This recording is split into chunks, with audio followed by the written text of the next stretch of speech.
नालेसफाईच्या नावाखाली केवळ थुकपट्टी लावली जात असल्याचा आरोप शिवसेना ठाकरे पक्षाचे ठाणे शहर संघटक महेश कदम यांनी करत थेट नाल्यात उतरून आंदोलन केलं आहे। तसेच योग्यरित्या नालेसफाई न केल्यास अधिकाऱ्यांना नाल्यात उतरण्याचा इशारा देखील त्यांनी दिला आहे।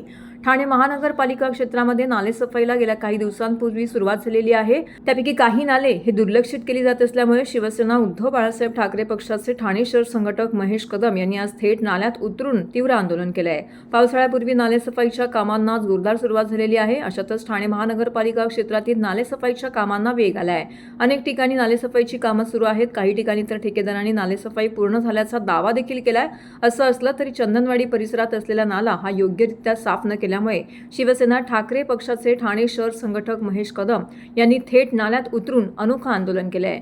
दरवर्षी नालेसफाईच्या नावाखाली अधिकारी आणि ठेकेदार यांच्या संगनमताने केवळ थुकपट्टी केली जाते। त्यामुळे दरवर्षी नाल्यातील पाणी तुंबून नागरिकांच्या घरात हे पाणी शिरून मालमत्तेचं मोठ्या प्रमाणात नुकसान होतं। मात्र यावर्षी ठाणेकर नागरिक हे आता जागे झालेले आहेत। नाल्यालगत राहणाऱ्या नागरिकांचं होणारं नुकसान लक्षात घेता शिवसेना ठाकरे पक्षाचे ठाणे शहर संघटक महेश कदम यांनी थेट नाल्यात उतरून आज या नालेसफाईची पोलखोल केली आहे। काही दिवसांवर आलेला पावसाळा लक्षात घेता केवळ 1% नालेसफाई ठाणे शहरामध्ये पूर्ण झाली असल्याचा दावा त्यांनी या ठिकाणी केलेला आहे आणि हा प्रकार उघडकीस देखील आणलेला आहे।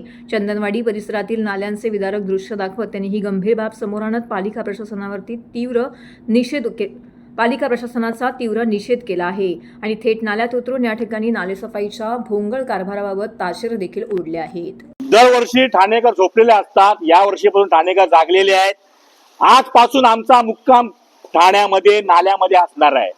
नाल्याचा झोल पोलखोल, कुठलीही पूर्ण नाले सफाई झालेली पूर्ण झाले नाही, फक्त 1% नाले सफाई झालेली आहे। आणि माझी अधिकारी वर्ग असो, सन्मान्य आयुक्त साहेब असो, ठाण्याचे लोकप्रतिनिधी, प्रथम नागरिक सन्मान्य महापौर ताई असो, तुम्ही फक्त पाणी दौरा करता, पण अधिकाऱ्यांना प्रत्यक्ष नाल्यामध्ये उतरून दौरा करायची मागणी करणार आहे आजपासून आम्ही। कारण का आज आम्ही नाला उतरल्यानंतर काय व्यथा आहे त्या बघा, पूर्ण नाला पॅक आहे। घाणीच्या साम्राज्याने कुठलाही गाळ बाहेर काढल्या नाहीये। आम्हा टेंडर मधून पैसे कमवायचे ठेकेदारांनी आणि गाळ साफ करायचं ना, आणि नाल्याच्या शेजारी असलेल्या झोपडीधारकांचा जीव मुठीत जायला 4 महिने जातो। याला कारणीभूत फक्त ठेकेदार आणि भ्रष्ट अधिकारी आहेत।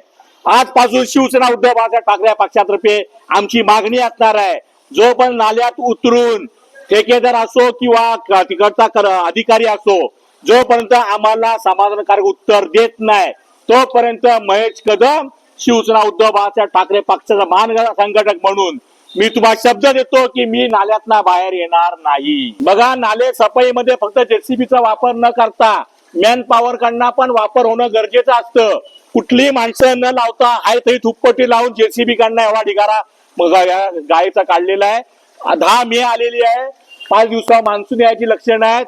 उद्या जर दरवर्षीप्रमाणे 200-250 कुटुंब राहतात, त्यांच्या पावसाचं पाणी त्यांच्या घरात शिरून त्यांचं दरवर्षी नुकसान होतं। याला जबाबदार ठेकेदार आणि भ्रष्ट अधिकारी असतो। तोपर्यंत निर्णय मार्गी लागत नाही, मी काही इथनं हलणार नाही। आणि 72 तासानंतर सुद्धा प्रशासन आणि ठेकेदार झोपलेला असेल तर अधिकाऱ्यांना नाल्यात जाऊन बांधणार, हा माझा शब्द आहे शिवसेना उद्धव बाळासाहेब ठाकरे पक्षातर्फे।